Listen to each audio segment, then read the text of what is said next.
যে থাম্বনেলটা সেট করেছিলাম তার একটা ভিডিও দিলাম। আর এটা হচ্ছে আমি পূর্ণিমা পুজো করেছি, তো পুজোর পুজো হয়ে যাওয়ার পরে একটা ভিডিও ছোট করে করলাম, সেটা তোমাদের সঙ্গে শেয়ার করছি।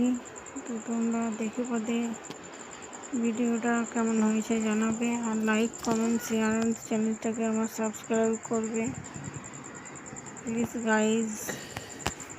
এটা হচ্ছে আমাদের রাধা মাধবের ফটো।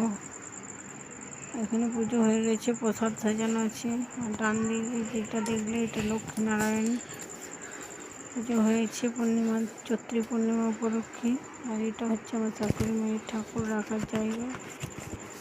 আর চলো তোমাদেরকে এটা এবার আমি ঘরে যেখানে ঠাকুর রাখি সেই জায়গাটা দেখিয়ে দিই।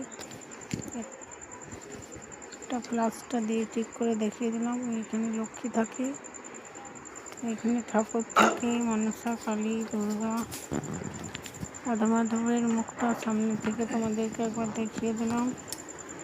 আর এই যে লক্ষ্মী নারায়ণ, বাঁ দিকে লক্ষ্মী, ডান দিকে নারায়ণ তোমরা দেখতে পাচ্ছ, স্পষ্টভাবে বোঝা যাচ্ছে।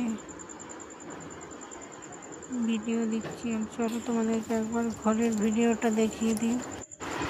ঘরেরটা এখানে মা মনসা, শ্মশানী কালী, আর এইটা দুটো নাগ আছে, পেছনে মাতারা চরণ আছে, মাতারা আছে, এদিকে শিব, গণেশ, উপরে আছে রাম, লক্ষ্মী, বসটা আছে পুকুরে কৃষ্ণ, জগন্নাথ, বলরাম, সুভদ্রা, গীতা, গোপাল আছে আমার,